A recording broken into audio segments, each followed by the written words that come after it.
Most LinkedIn leads don't work out, not because they're bad leads. They fail because nothing happens after the first message. So if you've done any sort of outreach, this will sound very familiar. So say, for example, you've got 5 prospects that you message on LinkedIn. 3 of them don't reply. One of them replies straight away and says, I'm not interested. And then you don't hear back from the other one for quite a few days. It's a horrible feeling. Then a few days later, when you're busy on a client project and that person replies, you take just as long to get back to them. And surprise, surprise, they completely ghost you. I've been there and I hear and see this all the time from my clients that I help and have worked with over the years. But the good news is the problem isn't outreach. It's how you approach it. And in this video, I'm going to completely change the way you think about outreach. I'll show you the numbers that are required to get the results that you want from what I'm seeing across hundreds of clients at the moment. And I'll reveal the one thing that you can realistically do that will predictably get you sales from LinkedIn in the next 90 days. If you don't know who I am, my name's Tommy Murphy and I'm the founder of A1. We help B2B business owners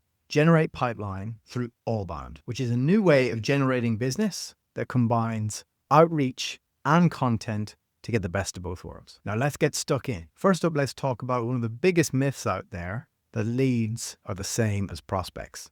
They're not. So a lead is someone who looks like on paper they could be a good opportunity for you. Perhaps they're speaking to you on LinkedIn, but they don't really become a prospect until you've revealed that they actually need your service now. The fact of the matter is most people that you're connected with on LinkedIn, 90% of them aren't ready to buy right now. So you need to make sure that you've got a system in place so that when that time comes, you can be the person they think of first. Now, one of the biggest killer of opportunities on LinkedIn is momentum. So what I mean by this, I'll give you a story. I was organizing an event for a group of CMOs here in Sydney. I'd used the connection propeller to send out as many invites as I could. A CMO from a major business here in Sydney replied back straight away. Now, had I just left that there and, got back to her a few days later, I may have missed that opportunity, because when you're dealing with senior people on LinkedIn, CMOs, or chief whatever, business owners, these people are very time poor and their attention is also very fluid as well. So if you're getting a reply on LinkedIn, you need to capitalize on it right away. And there is a lot of research done around the speed in which you reply to someone and the chances of that person booking an appointment with you. Some of the research that I've looked into has it as much as 5x just being able to reply within the first 5 minutes. It's no secret that the likes of Alex Hormozy and all of these major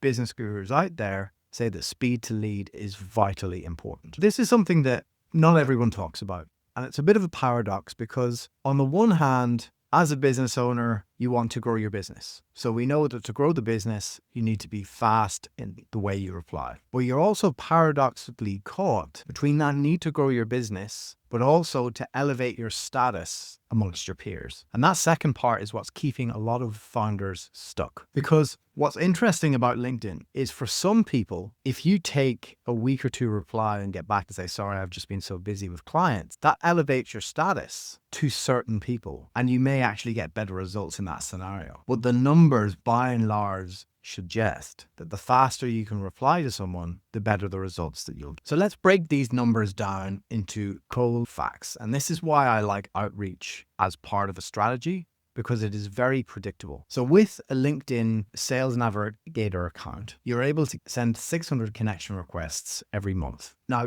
pre-connection propeller, what we see with a lot of clients is when they measure the connection rate, it's usually sitting around 20%. The connection to reply rate is usually around 20 or 30%. And then the conversation to qualification, so that's, you now have all these conversations going. How many of them are actually qualified to buy from you? That can be as low as 33%. Then once you've qualified that buyer, you want to book them in for a call. 1 in 4 will end up saying yes to the phone call. And then, of course, you've got show rate. Now, this is what a lot of founders miss. It's not accounting for show rate. Now, the fact of the matter is, people with all the best intentions in the world will let you down. And almost statistically, it's very hard to get 100% of people who book to attend your call. But of course, the less people who attend the calls, the less people that you can actually sell to. So that's why it's really important to measure your show rate and do things in your power to increase that show rate as much as possible. And I will be doing videos about that in future, but it's outside the scope of this one. So let's get back into the screen.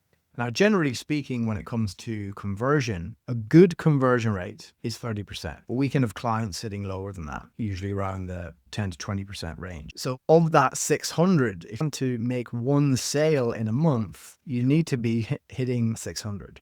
Or you can work with people like us. So our specialty is really reducing the number of clients that are required to get that result. Because we know, particularly with founders, you're not going to go and message 120 different people. And this is where these numbers are really important. So what we're seeing with clients, particularly the ones who are creating content, will actually increase your connection rate. So everything downstream gets improved. With the messaging templates that we use, we're able to increase the reply rate to around 50% and sometimes more. And because we do the work on the front end when we're prospecting and building that list, it means there's more qualified people in that sample of 600. And as a result, the booking rates increase. And with the systems that we have in place, when someone books a call, they get put into a pre-call nurture sequence that allows you to essentially educate, inspire action in the person that you booked a call with. We're seeing an 83% show rate. So with that same number, it's literally 7 times the result that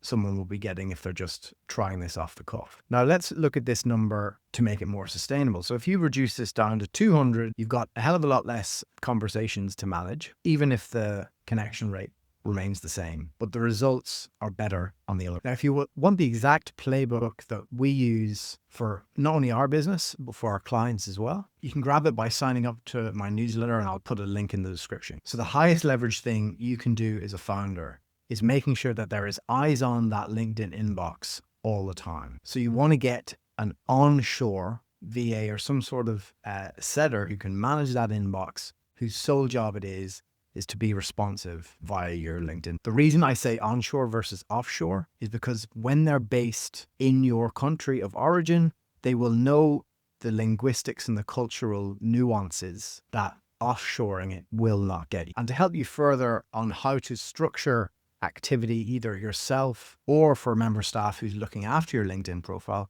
watch this video next, where I go through the key activity that you need to do in order to grow on LinkedIn. See you there. Bye.